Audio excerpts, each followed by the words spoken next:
kind of hard to give all the details just because of, HIPAA and all that stuff. You guys knew that I was fighting some of the GI stuff and probably will for some time. They said it took me a year to get this screwed up. It's not going to just get fixed overnight. In the meantime, it was kind of weird. I thought I had re-injured my hernia and didn't, other than being uncomfortable, I wasn't all that, worried about it. It was kind of irritating me. And I went to see the doctor, and it wasn't a hernia, it was a blood clot. So it started to make sense. That last day in Detroit, I couldn't get my shoe on, and I was fidgety, and everybody was noticing. Even while we were winning the game, Barney said I was dropping F-bombs all over the place, and it was just really uncomfortable. So when they did the surgery to repair the blood clots, kind of like about 18 years ago, I reclotted, I guess, 3 different times. So in the span of 4 or 5 days, I had to have 3 surgeries and was actually in the ICU for about 4 days. So it was kind of a rough time. Some days when I was extremely frustrated, the thought crossed my mind when it was hard to see the light at the end of the tunnel. But I tried not to think like that. Chris and Cherney were incredible. The night that we clinched, I was back at the hotel.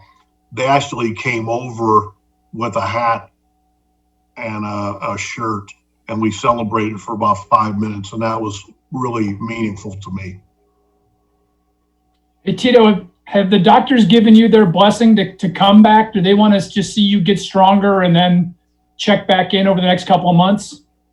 The plan is I still need to get my hip done at some point. That's a pretty big surgery, and I need to be able to do it without risk. So around the 1st of January, we're going to revisit that and see if that's something I should do or stay away from. I'm not in any hurry I'd love to have my hip feel better, because anybody that's have hip problems know that it bothers your back and it kind of irritates everything.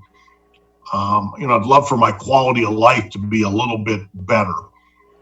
But I also don't feel like going through the blood clots again. Limping's better than being horizontal. So I'm going to take about, the next 7 weeks. I've actually hired a guy that I've gone to therapy before here on my last hip, and he's going to work with me on getting stronger and trying to put myself in a position where I can give myself the best chance to hold up for a long season. D-Man, when you think about it, and we wish him nothing but success and return and his good health and all, that doesn't sound like a guy who can make it through a long season, does it? No, it doesn't. Like, that's scary stuff. I mean, he looks all right in the camera lens, but to have him describe what he just described it's frightening. I mean, I had thought I had a hernia issue, and it turned out to be a blood clot, and several of them. I mean, my goodness. And then multiple blood clot. And the fact that he's in the ICU for multiple days was unbelievably scary too. So, what I've always said, Les, is this: you root and pray for the human first. We look at Terry Francona as manager of the Indians, but I'm trying to separate that and say I'm rooting for the man himself, the person, the human, Terry Francona, to become 100% healthy again. And whatever happens after that, whether he manages or not, it really doesn't matter.